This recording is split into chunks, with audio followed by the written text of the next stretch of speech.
Hello, I am Tana. It's Tuesday, July the 9th. We begin with local news.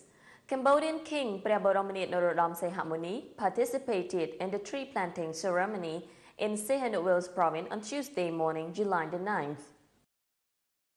He was accompanied by Prime Minister of Cambodia, Samdech Chon San, National Assembly President, Samdech Mahapunye Chakray Heng Samrin. According to report, Cambodia has set an ambitious plan to increase forest cover to 60% of its land.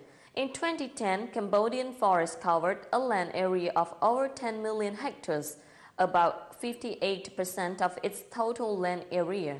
The government aimed to increase the forest cover to 60% in 2015.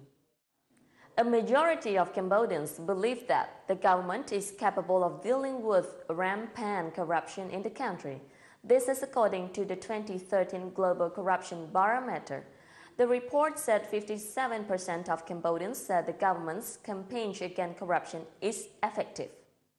Transparency International Cambodia released its 2013 Global Corruption Barometer Tuesday morning. Its report said most Cambodians believe that the government is dealing with corruption in the country effectively.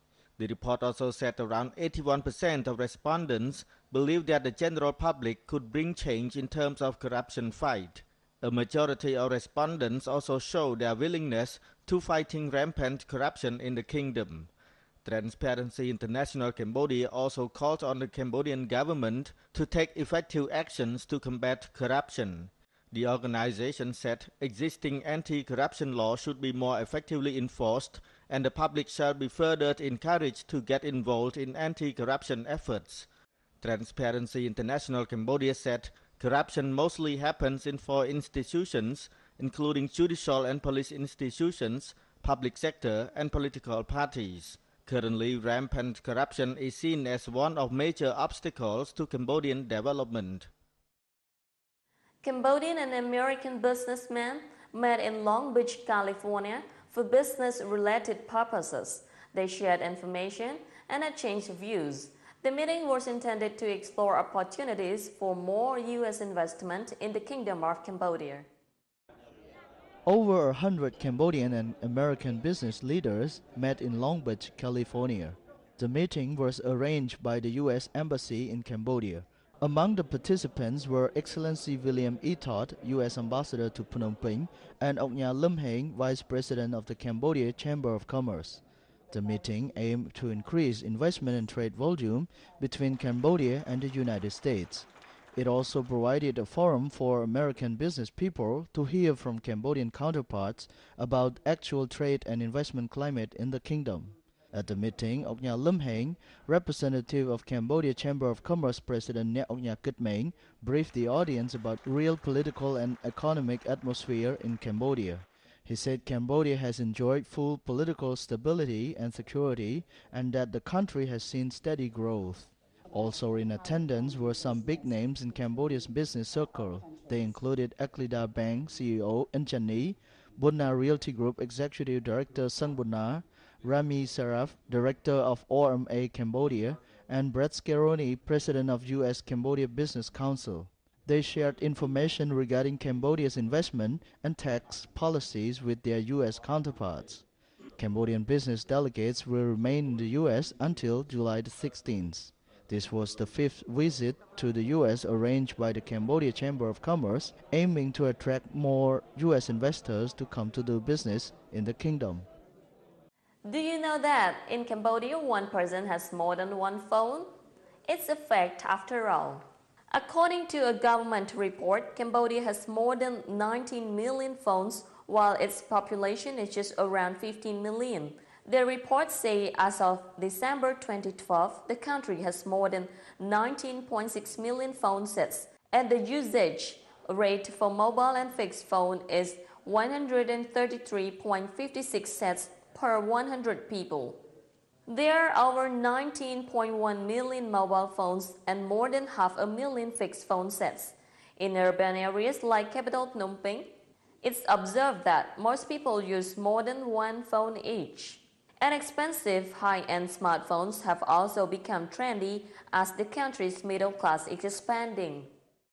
Cambodian farmers are getting more interested in organic rice production, it seems. So far, many farmers in 5 provinces in the country have turned to organic rice production. With the help from local NGO SEDA, farmers are trained and advised on how to produce quality organic rice. A meeting among organic rice farmers in Phnom Penh. Around 50 farmers representing organic rice farmers in 5 provinces met at SEDA's headquarters in Phnom Penh. The meeting aimed to develop a plan to improve quality production of organic rice to an export standard. Organic rice production starts with the use of high-quality seed without the use of genetic modified organisms. The production is followed through with an ongoing commitment to improve soil quality, and it uses a range of natural measures to minimize the impact of pests and weeds without resorting to chemical herbicides and pesticides. SEDA President Yong Sangkoma said organic rice can be sold at higher price than normal rice. If our Cambodian farmers turn to organic rice production, they can earn more than normal rice production. Moreover, organic rice is more marketable, and it makes Cambodia even more competitive in the international market. In 2012, SEDAC exports around 1,100 tons of organic rice. For 2013-2014 season, the organic rice production farmers in the 5 provinces aim to produce 5,000 tons of organic rice for local supply and a surplus of 1,500 tons for exports.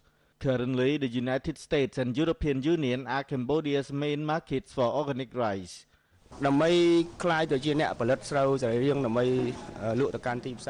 To become organic rice producer, it takes time. First, it takes up to 3 years for a farmer to change him or herself to become a real organic rice producer. Second, they need to change their habit and their techniques. Normally, they depend on chemical fertilizers available at the market. But when producing organic rice, we have to attend to soil management, seed selection, and water management, among others.